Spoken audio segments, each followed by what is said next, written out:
A Prefeitura de Ribeirão quer autorização da Câmara para contratar empréstimos de 600 milhões de reais até o fim do ano.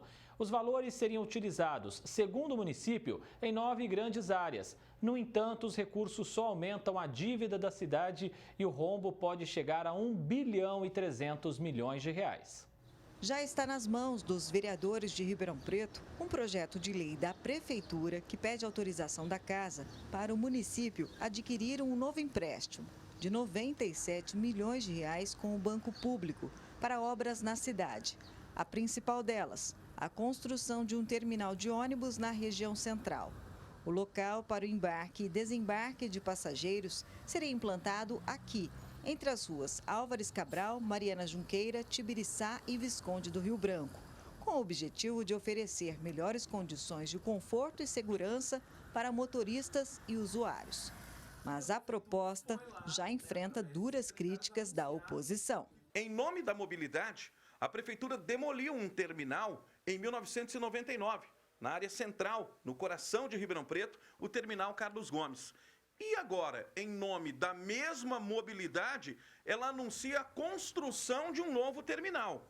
Mas as pessoas precisam saber que isso custa muito caro, tem um preço e não é barato, ao valor de quase 60 milhões de reais. O empréstimo também vai custear obras viárias de interligação, construção de pontes, reformas de praças, de esportes e a implantação do Bom Prato no centro. Eu espero que essa nova dívida que o prefeito quer fazer não prospere na Câmara de Vereadores, até por uma consciência de gestão e para as gerações futuras, porque a cidade ficará endividada por décadas.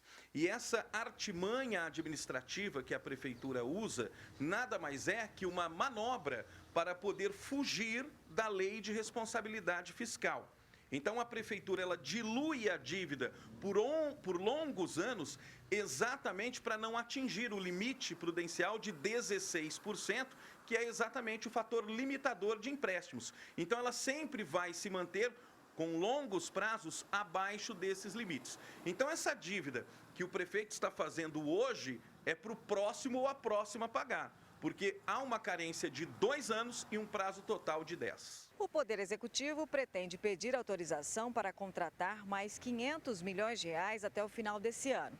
Se aprovado, a dívida do município pode chegar a 1 bilhão e 300 milhões de reais. Financiamentos que deverão ser quitados somente em 2042. Até lá, pode ser que a cidade tenha sido administrada por pelo menos 4 prefeitos diferentes. A gente precisa entender qual que vai ser o retorno disso para a sociedade. Vale realmente a pena ou a gente está fazendo obras que já deveriam ter sido feitas lá atrás e por uma série de motivos não foram adequadamente feitas, ou, por exemplo, que deveriam estar num contrato de concessão pública, como por exemplo do transporte urbano, e não foi colocado como objeto desse contrato. Então, tudo isso precisa ser analisado com muita cautela, principalmente pelos vereadores, para que a Prefeitura não comprometa demais esse endividamento. Se a gente está falando de um número de 1,4 bilhões de financiamento que a gente vai ter na Prefeitura, a gente está falando aí de 50% praticamente da receita corrente líquida do município. Ou seja, apesar de permitido legalmente, é um valor que é considerável e que para a população falar que realmente vale a pena isso, a gente precisa ver o real retorno disso e não fazer obra em cima de obra. O especialista em administração pública não nega que a cidade precisa de investimentos para crescer, mas enfatiza que é preciso planejamento e responsabilidade política. A grande questão não dá para ser uma política de quintal, uma política pequena. A gente precisa pensar numa política pública de qualidade. E esse papel é fundamental que a Câmara de Ribeirão Preto faça, de se analisar o retorno desses investimentos para a sociedade. Ximene Osório para o Jornal da Clube. A Prefeitura de Ribeirão disse que os investimentos em infraestrutura, mobilidade urbana e saneamento básico são prioridades nesse momento, uma vez que a população aumentou, chegando a 720 mil habitantes. Informou também que a saúde financeira do município está em dia e que a cidade tem capacidade de investir em obras para beneficiar os moradores. Agora, ao vivo, Gislene Lopes traz outras informações para a gente. Gislene. André, as obras podem mesmo beneficiar a população. O problema são os empréstimos que podem comprometer as gestões futuras. Quem fala mais com a gente é o Isaac Barreto, consultor político. Isaac, um dos empréstimos de 100 milhões de reais seria para a construção de um terminal de ônibus na região central. Qual a análise política dessa proposta? Boa tarde. Boa tarde, Gislene, André, a todos que nos assistem. Olha, é um projeto caro demais, né? O empréstimo de 100 milhões de reais para fazer terminal de ônibus, a gente precisa comparar, por exemplo, com o projeto do centro administrativo, do novo centro administrativo proposto pela Prefeitura, que custaria algo em torno de 60 milhões de reais. Ou seja, há uma diferença evidente do custo dessa obra para esse terminal de ônibus. E será que, de fato, é necessária uma obra tamanha desse porte e com este valor de empréstimo? É a pergunta que fica, né? E uma outra pergunta que eu te faço é: Ribeirão tem hoje um orçamento bilionário e quer mais outros bilhões para obras que vão beneficiar os moradores, mas está faltando deixar claro quais benefícios são esses? Está faltando deixar claro, nós temos recursos, a cidade é uma cidade que arrecada muito, né? Nós somos a 25ª do estado, precisamos reparar dentro do orçamento onde é que a gente pode fazer economia dentro da máquina pública para que esses investimentos sejam feitos pela própria prefeitura. É inadmissível que com um orçamento desse tamanho a gente ainda precise recorrer a empréstimos para fazer o básico.